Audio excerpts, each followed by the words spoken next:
भाई। सॉरी मैं दोबारा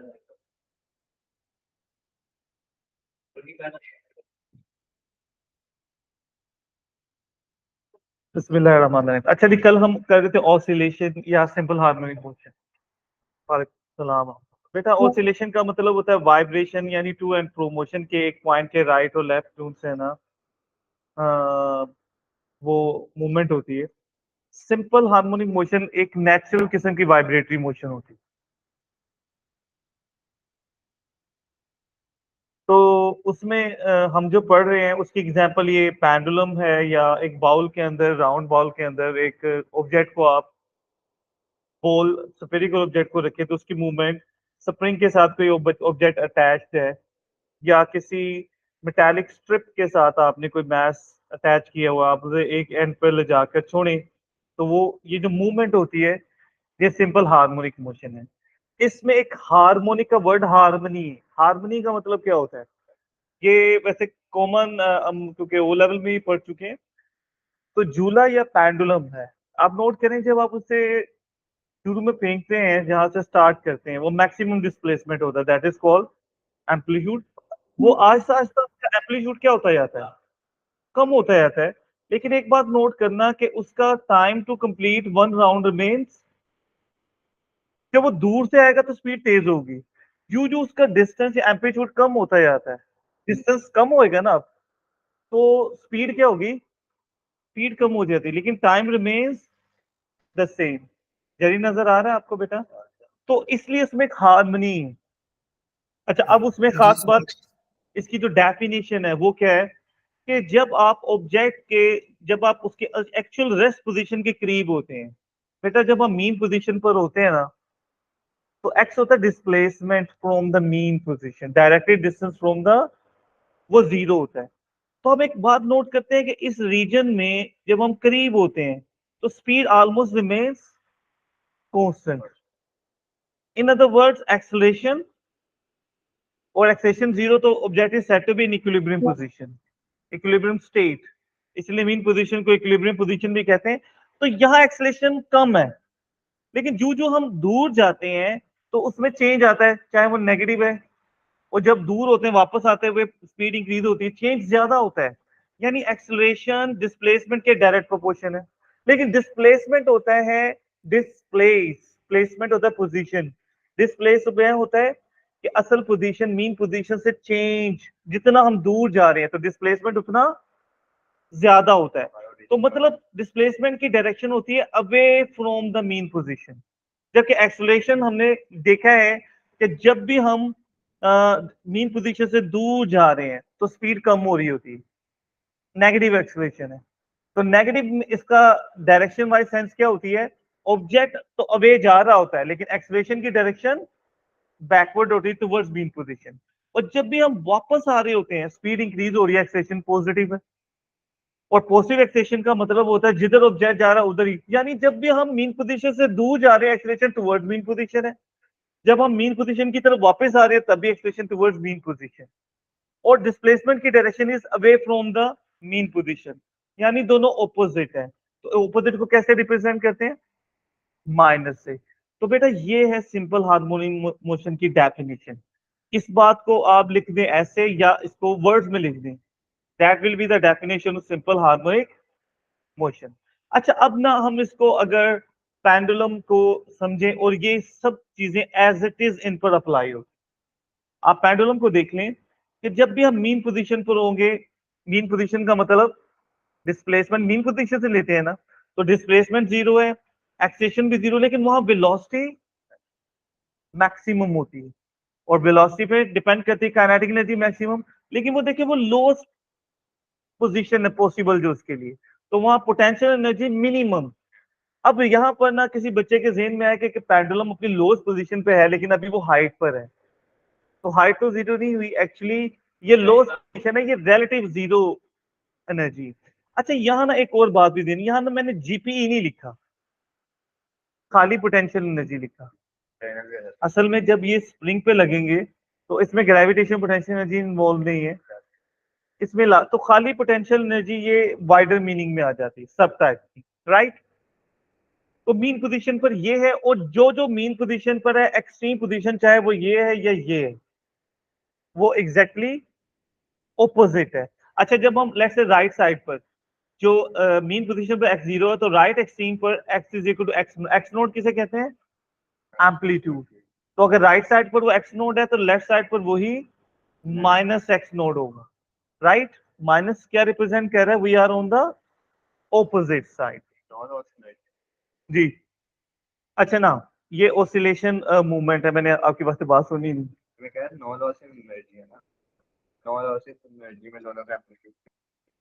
बेटा उसमें ये होता है कि फर्स्टली जब हम करते हैं तो almost remain same, Aahista Aahista कम होता है, यू आर राइट। लेकिन आइदर साइड पर ना Aahista Aahista with oscillation amplitude क्या होता जाता है? डिक्रीज होता है। यू आर वेरी राइट, जब कोई लॉस ना हो तो तभी ऐसा होता है। तो बहरहाल उसने जब भी राइट और लेफ्ट मूव करना है तो हर मतलब एक एक्सट्रीम पे जरूर पहुंचेगा। तो लेफ्ट साइड वाली एक्सट्रीम के लिए हम कैसे रिप्रेजेंट करेंगे कि वो राइट से कैसे डिफरेंट है? हम नेगेटिव प्लस है। अच्छा, ये ऑसिलेशन स्टार्ट करने के लिए जरूरी है कि हम यहाँ से ही ड्रॉप करें? यहाँ से भी तो कर सकते हैं, और यहाँ से करने का मतलब वो पॉइंट ये भी हो सकता है, ये भी, ये भी, ये भी, ये भी, वो what ever will be the maximum, जो फारदर्स्ट पॉइंट है सबसे दूर, वो हमारी एक्सट्रीम पोजीशन है। अच्छा, एक्सट्रीम पोजीशन पर डिस्प्लेसमेंट मैक्सिमम है तो एक्सेलरेशन भी मैक्सिमम, लेकिन हमेशा आखिरी पॉइंट पे जाकर ऑब्जेक्ट रुकता है तो फिर वापस आता है, स्पीड जीरो है, काइनेटिक एनर्जी जीरो, और यहाँ हाईएस्ट पॉइंट है तो पोटेंशियल एनर्जी मैक्सिमम। स्प्रिंग में यही इलास्टिक पोटेंशियल एनर्जी मैक्सिमम होगी। Amplitude directly distance, directly displacement जो मैक्सिमम डिस्प्लेसमेंट, लाइक ये मीन पोजीशन, राइट? ये ऑब्जेक्ट का मीन पोजीशन है, तो ये ऑब्जेक्ट डायरेक्ट तो नहीं इधर गया होगा, let's say step by step इधर लेकर आए पहले। इस वक्त ये सेंटर से इस सेंटर तक जो डायरेक्ट डिस्टेंस और डिस्प्लेसमेंट है, अब वो इस पोजीशन पे पहुंचेगा तो इस पोजीशन से ये, फिर यहां पहुंचेगा ये डिस्प्लेसमेंट। अगर लेट्स से हमने यहीं से छोड़ दिया, इसका मतलब ये इस सिचुएशन में ये डिस्प्लेसमेंट की मैक्सिमम वैल्यू। तो इन दिस सिचुएशन ये जो ब्लू वाला डिस्टेंस है, डिस्प्लेसमेंट है, दिस इज मैक्सिमम डिस्प्लेसमेंट, और उसको वी कॉल एज एम्पलीट्यूड। और उसका सिंबल नॉर्मल डिस्प्लेसमेंट का एक्स है, और इसके लिए एक्स के नीचे जीरो नॉट लिख देते हैं, राइट? क्लियर? मीन पोजीशन नहीं चेंज कर सकते हैं कि देखिए बेटा, नॉर्मली ना, क्योंकि ये ग्रेविटी इज मेकिंग, यहाँ पर कोई हमें ना रीस्टोरिंग फोर्स इन्वॉल्व है, यहाँ भी ग्रेविटी इन्वॉल्व है जो ये मूवमेंट कर रही है, यहाँ यहाँ स्प्रिंग की फोर्स इज इन्वॉल्व। तो आपके लिए ये कुछ एग्जांपल्स हैं। सिंपल हार्मोनिक मोशन है, अगर आप ना सिलाई वाली मशीन देखें तो उसमें वो सुई ऊपर नीचे मूव होती है, उसकी मूवमेंट भी सिंपल हार्मोनिक मोशन है। क्वेश्चन में आएगा, या आप ना पानी में एक बॉल है, फ्लोट कर रहा है, आप उसे ना थोड़ा सा नीचे दबाएं और छोड़ें, तो आप नोट करो वो भी ऊपर नीचे होगा, वो भी is an example of simple harmonic motion. तो इस तरह कई एग्जांपल्स हो सकती हैं जिनमें मीन पोजीशन डिफरेंट सिचुएशन में डिफरेंट है। तो क्योंकि इन दोनों में gravity is doing work, the lowest position will be the mean position. यहाँ स्प्रिंग इज अप्लाइंग, तो जो रेस्ट पोजीशन है ना वो होती है इक्विलिब्रियम या मीन पोजीशन। सर एक क्वेश्चन है। एक मिनट जरी, एक मिनट, एक यहाँ भी बच्चा क्वेश्चन पूछा है, फिर आपसे अच्छा ठीक। Displacement time and energy time तो है, कल कर लिए थे हमने, आज दोबारा रिपीट कर रहे हैं, अभी तो रिपीट ही कर रहे हैं। जी जरिए आपका क्वेश्चन है बेटा। सर जी स्प्रिंग के नीचे आपने टेंशन एनर्जी है, नहीं, टोटल एनर्जी है बेटा। टोटल ठीक हो टी गया मींस सर। टोटल बस energy, we will discuss it, don't worry, अभी तो शुरू हुआ, अभी तो हमने कुछ भी नहीं किया कल एक्चुअली। हाँ अच्छा जी जी, ठीक। डेफिनेशन पे वापस आ जाए, ये ग्राफ बड़े फ्रीक्वेंटली आएंगे। ये एक्सेलेरेशन जो सा होता है ना, वो प्रोपोर्शनल होता है एक्स के, लेकिन नेगेटिव में। अगर तो एक्सेलेरेशन डिस्प्लेसमेंट के डायरेक्ट प्रोपोर्शनल होता तो ग्राफ इस तरह होना, नेगेटिव की वजह से इट विल बी दिस।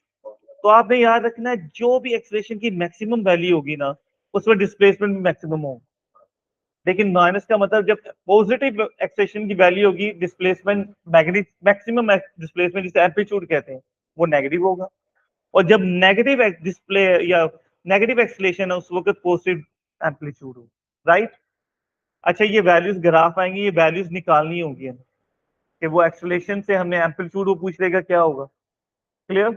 असल में असल चीज जो फॉर्मूला है वो तो यूज होना है ये, वो इस फॉर्मूले से पूछेगा ओमेगा की वैल्यू फाइंड कर, तो आप कहेंगे ये कैसे भी, तो यहाँ से ये फॉर्मूला है जो अभी हमने करना है। एक्सेलरेशन हमें पता होगा और नेगेटिव साइन भी है यहाँ पर फॉर योर इंफॉर्मेशन, जस्ट मैंने उस तरह लिख दिया था इसको, तो उसमें ये साइन के साथ यहाँ नेगेटिव भी है, तो इस तरह हमने ओमेगा फाइंड करना। और ओमेगा बेटा आई हैव रिपीटेड कि ये 4 से 5 चैप्टर में इसके फॉर्मूलाज आते हैं। Theta over time 2 pi over T, time period होता है ना पेंडुलम का, और 1 over time period is frequency, तो टाइम पीरियड फ्रीक्वेंसी पूछ लेगा वो। Can you remember? तो एक ग्राफ से हमें वो ओमेगा फाइंड करने को कहेगा, लेकिन कैसे अभी फॉर्मूला पढ़। दूसरा ये ग्राफ बनाने को भी आ जाता है, वेलोसिटी और डिस्प्लेसमेंट टाइम ग्राफ। हमने ये पढ़ा था कि एक्सट्रीम पोजीशन पर हमें ये तो पता है कि एक्सट्रीम पोजीशन पर जब एम्पलीट्यूड है तो वेलोसिटी जीरो होती है, और मीन पोजीशन जब डिस्प्लेसमेंट जीरो होता है वेलोसिटी मैक्सिमम होती है। लेकिन ये जब ऑसिलेशन हो रही है तो ऑब्जेक्ट जा भी रहे और आ भी रहे, तो जाने और आने में क्या डिफरेंस है बेटा? तो इसका मतलब वो मैक्सिमम वेलोसिटी जाने में पॉजिटिव है तो आने में नेगेटिव होगी। तो अगर हम इन चारों पॉइंट्स को मिलाएं तो ये एक शेप बन जाता है। अच्छा ये सर्कल नहीं है, एलिप्टिकल है। और हाँ, एक कंडीशन में सर्कुलर हो भी सकती है कि अगर ये एम्पलीट्यूड की जो मैग्नीट्यूड है, लेंथ है, वो अगर वेलोसिटी की शक्ल बिल्कुल उसकी वैल्यू के करीब हो जाए, इक्वल हो जाए, तो ये ऑलमोस्ट सर्कुलर हो। लेकिन अगर मैग्नीट्यूड इसकी ज्यादा होती जा रही है तो तब ये इतना फ्लैटर होता जाएगा। क्लियर? लेकिन इसे सर्कल नहीं कहना जी। बेटा जी यहाँ पर जो वेलोसिटी में और डिस्प्लेसमेंट में रिलेशन होता है ना, अगर इक्वल हो, एक जैसा चेंज आ रहा, तो अभी आपने पढ़ा ना डिस्प्लेसमेंट जीरो है तो वहां वेलोसिटी में ऑलमोस्ट चेंज हो ही नहीं रहा। तो जो वेलोसिटी में चेंज है वो डिस्प्लेसमेंट का इक्वली नहीं हो रहा, लीनियरली नहीं हो रहा। जहां लीनियर या इक्वल चेंज ना है तो वहां ग्राफ क्या होता है? कर्व होता है। एक्सेलरेशन वेरी होगा, बिल्कुल वेरी राइट। ये भी बता रहा है कि इसने ये बहुत अच्छा पॉइंट बताया कि जो एक्सेलरेशन है वो कांस्टेंट नहीं रह रहा, वो चेंज कर रहा है डिस्प्लेसमेंट के साथ। तो इसका मतलब फिर वही है कि equal acceleration change in velocity over time को कहते हैं। तो वेलोसिटी में चेंज है वो डिस्प्लेसमेंट के साथ इक्वल, खुद जो बता रहे हैं कि वो डायरेक्ट प्रोपोर्शन है, राइट? दैट इज व्हाई ये लीनियर नहीं। मैक्सिमम पे मिनिमम पर मैक्सिमम वेलोसिटी पे एक्सेलरेशन जीरो होती और जहां एक्सेलरेशन मैक्सिमम होता है वहां वेलोसिटी जीरो, है। राइट? क्लियर? अच्छा इनके ये रिलेटिव ग्राफ आगे शायद आपकी बात का जवाब देगा, जो फोर्थ ग्राफ हमने कल नहीं किया था। तो पहले ना हम कल, अभी तक तो कल वाले रिपीट कर रहे हैं, ठीक है? कुछ समझ आएगा? मैं फिर रिपीट कर रहा हूँ, ये वन ऑफ दोज चैप्टर्स होएगा जिसमें चैप्टर पढ़ते हुए आपको थोड़ा सा टफ था, लेकिन इसके क्वेश्चंस में टफ था। इसके 2 या 3 क्वेश्चंस फॉर्मूलाज हैं, वो इतने फ्रिक्वेंटली आएंगे कि वही बार बार आ रहे हो, ठीक है? एक वेलोसिटी वाला और एक एक्सेलरेशन, राइट? बाहर अलग करते हैं। अच्छा अगर डिस्प्लेसमेंट टाइम ग्राफ ड्रॉ करें हम किसी सिंपल हार्मोनिक ऑसिलेटर का, तो क्योंकि ये ऑसिलेशन जो सी है एक टाइम पीरियड है, फ्रीक्वेंसी है, तो इसलिए ये साइनोसॉइडल है। यू सी के एक खास टाइम के बाद वो अपने आप को रिपीट कर रही, राइट? तो ऐसा ही हमने ऑल्टरनेटिंग करंट में भी पढ़ा था। ऑल्टरनेटिंग करंट में पढ़ा था कि एक पीक वैल्यू होती है करंट की और वोल्टेज की, तो किसी भी खास पॉइंट पे टाइम पे अगर हमें आई फाइंड करना तो उसका formula I note sine theta, theta की जगह ओमेगा टी भी हमने लिखा था, सेम वही रिलेशन यहाँ बन रहा है। अच्छा अब ना ये साइन थीटा ये डिस्प्लेसमेंट टाइम का ग्राफ है, इसका अगर displacement time graph sine theta वाला है, ये बात हमने ऑल्टरनेटिव में पढ़ी थी कि अगर हम साइन की जगह कोसाइन भी कर दें तो it still remains sinusoidal, same रहता है। बस फर्क होता है कि स्टार्टिंग पॉइंट क्या है आपका। अच्छा अब आप एक लम्हे के लिए जरा वापस आ जाएं, वेलोसिटी क्या होता है बेटा? वेलोसिटी की डेफिनेशन क्या होती है? Rate of change of displacement. और रेट ऑफ चेंज हम किसे कहते हैं बेटा? ग्रेडियंट को। इसका मतलब इस ग्राफ का जो ग्रेडियंट है वो ये ग्राफ हो। क्लियर? हाँ अच्छा अब ना स्टार्टिंग में देखे तो ग्रेडियंट मैक्सिमम, आगे ग्रेडियंट कम हो रहा है और यहां पर आकर ग्रेडियंट, तो वो इसलिए वेलोसिटी स्टार्ट हो रही है इस ग्राफ के अकॉर्डिंग, वेलोसिटी मैक्सिमम से स्टार्ट हो रही है। जब ये यहां पर आकर जीरो हो जाती है तो वो यहाँ जीरो को टच कर, तो जिसका ठीक है। gradient है, और जब हम यहां पहुंच जाते हैं ग्रेडियंट जीरो, तो वो फिर ये पॉइंट पे पहुंच गए, राइट। तो बीच में ये जो सेंटर है यहाँ मैक्सिमम वैल्यू है जो कि ये रिप्रेजेंट करे, और क्योंकि यहाँ पर जो ग्रेडियंट है देखो उसका तो माइनस साइन होगा।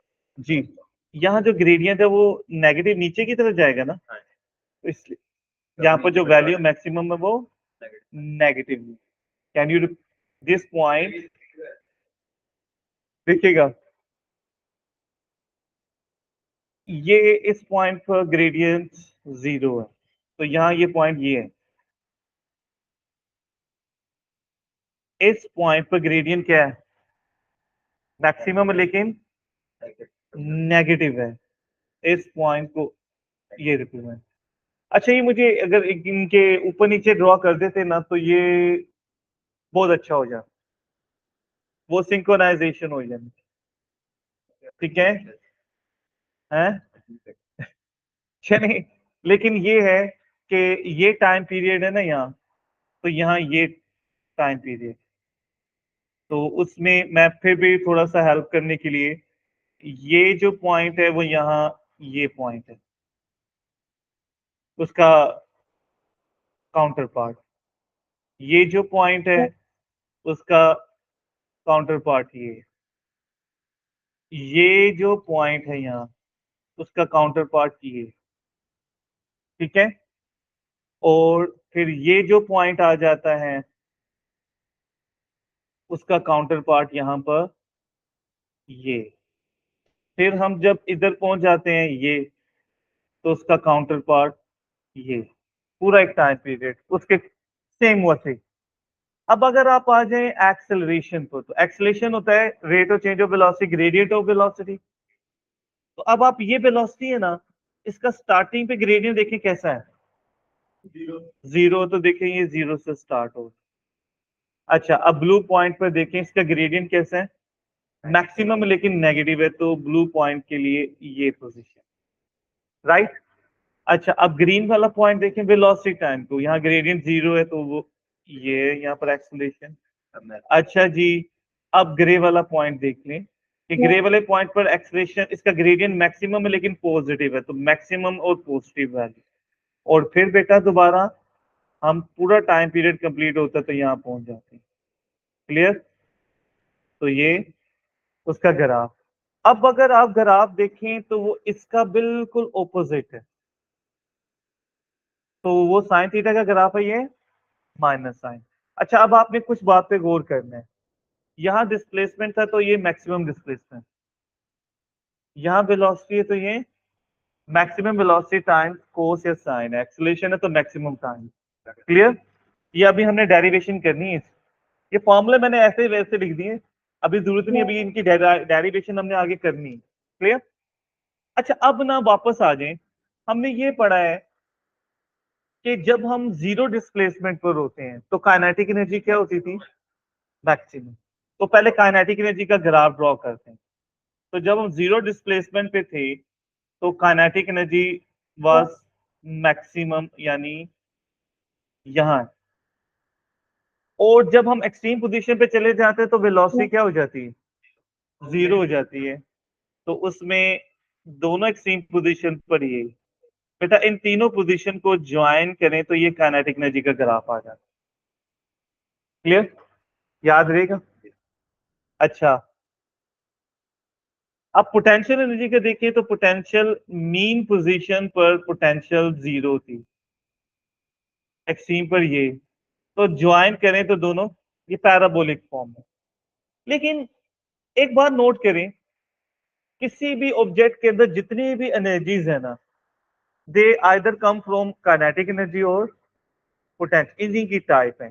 तो किसी भी ऑब्जेक्ट की अगर हमने टोटल एनर्जी फाइंड करनी है तो उसकी काइनेटिक और पोटेंशियल एनर्जी को क्या करें, ऐड कर। तो अब आप नोट करें, जब हम कहते हैं ना काइनेटिक इस एक्सट्रीम पोजीशन पर काइनेटिक एनर्जी 0 है, तो उस वक्त पोटेंशियल एनर्जी मैक्सिमम है। तो टोटल एनर्जी किसे कहते हैं, काइनेटिक प्लस पोटेंशियल। तो जब काइनेटिक 0 होगी इसका मतलब जो पोटेंशियल की वैल्यू वही, तो ये पॉइंट टोटल एनर्जी को रिप्रेजेंट कर रहा है। अब इस पॉइंट पर आ जाए, मीन पोजीशन पर आप कहते हैं पोटेंशियल 0 काइनेटिक मैक्सिमम, तो इसका मतलब उस वक्त जो काइनेटिक की वैल्यू वही टोटल एनर्जी। और जब इस पॉइंट पर आ जाते हैं, यहाँ क्या होती है फिर एक्सट्रीम पोजीशन पर काइनेटिक 0, तो सारी पोटेंशियल एनर्जी टोटल। तो टोटल एनर्जी ये 3 पॉइंट है जिन्हें सर्कल का है, इन्हें अगर आप ज्वाइन करें तो this tells total energy remains constant. This is conservation of energy, right? Clear? याद रखिए ये बात। तो ये बात ना यहाँ पर मेंशन भी है कि जब हम कहते हैं पोटेंशियल एनर्जी मैक्सिमम होगी तो वही सारी टोटल एनर्जी होती है। टोटल एनर्जी होती है kinetic energy plus potential energy, और मैक्सिमम पोटेंशियल एनर्जी जब होगी तब काइनेटिक 0, तो वही टोटल एनर्जी होगी। और जब मैक्सिमम काइनेटिक एनर्जी होगी वही टोटल एनर्जी। ये पॉइंट दोबारा फिर आएगा जब हम उसकी डेरिवेशंस कर रहे हैं। यहां तक हमने कल वाला पढ़ा था, यहाँ तो कोई इश्यू तो नहीं। अच्छा बेटा, अब डेरिवेशन करने लगे। यहाँ अब जो डेरिवेशन करने लगे हैं ना, ये थोड़ा सा मुश्किल है। बायोलॉजी के लिए मुश्किल नहीं होता, यहाँ मैथ वालों के लिए बहुत आसान है, और जिन्होंने मैथ नहीं पढ़ा हुआ उनको हमें डिफरेंट तरीके से डेरिवेशन करवानी पड़ती। तो यहाँ आपको थोड़ा सा मैथ नजर आएगा, लेकिन लेट्स ट्राई। अच्छा बेटे जी, I hope you can see कि यहाँ पर एक ऑब्जेक्ट है, पॉइंट है, मास m कह लें, जो कि एंटी क्लॉकवाइज सर्कल में सर्कुलर मूवमेंट कर, सर्कुलर पाथ में मूव कर। अच्छा, यहां से लेफ्ट साइड से लाइट आती है, तो सामने ना स्क्रीन है, वहां पर उसका शैडो या रेप्लिका बनेगा। यानी जब ये ऑब्जेक्ट इधर होगा, light is coming from all side from the right, ठीक है, यानी यहाँ से हर तरफ से आ रही है राइट से, तो इसका रेप्लिका यहाँ बनेगा। अच्छा, ये ऑब्जेक्ट जब इधर पहुंच जाएगा, यहाँ पहुंच जाएगा, तो इसका रेप्लिका सामने, यहाँ पहुंचेगा इसका रेप्लिका ये इधर इधर, यहाँ पहुंचेगा इधर, यहाँ पहुंचेगा लोस्ट पोजीशन पर उसके सामने।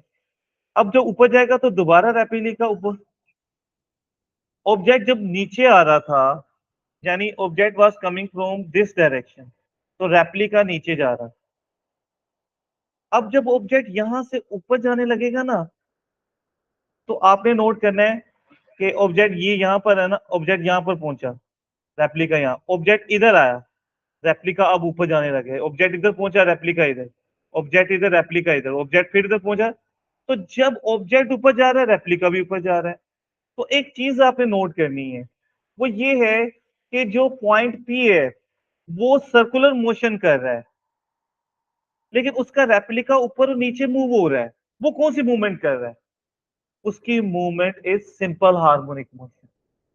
इसका मतलब सर्कुलर मोशन और सिंपल हार्मोनिक मोशन का रिलेशन है। तो बेटा इस फॉर्मूले में हम बार बार ओमेगा पहले भी दिखा चुका हूं आप लोगों से, ओमेगा तो सर्कुलर मोशन में पड़ा था, राइट? तो यहां इसका मतलब सर्कुलर मोशन और सिंपल हार्मोनिक मोशन का आपस में they are interrelated. Clear? बेटा इस चैप्टर में ना हम ओमेगा को पढ़ेंगे ना, तो यहाँ हम सिंपल हार्मोनिक मोशन में सर्कुलर मोशन तो नहीं हो रही, तो आप इस ओमेगा को you call it as angular frequency. Omega के दो नाम होते हैं, omega is also known as angular velocity तो होता है, लेकिन here it is mention to be angular, खाली फ्रीक्वेंसी एफ है, ये एंगुलर फ्रीक्वेंसी। अच्छा, फ्रीक्वेंसी का वर्ड निकले फ्रीक्वेंटली से, यानी कोई चीज कितनी फ्रीक्वेंटली आप करते हो, आप क्या बताओगे? नंबर्स में बताओगे ना, मैं इतनी मरतबा जाता हूं कहीं पर, राइट, इतनी मरतबा खाना खाता हूं। तो आप नंबर्स में बताओगे, तो यहाँ angular frequency is number of vibration, और जब एंगुलर वेलोसिटी कहते हैं तो वो होता है कि नंबर ऑफ डिग्रीज या number of radians covered per unit time, rotated per unit time. तो ये एफ होगा number of vibrations per unit time. Mathematically दोनों एग्जैक्टली सेम है, right? Can that be all for today? अच्छा, अब एक बात करनी है आप लोगों से, A2 स्टूडेंट, जरी आर यू देयर?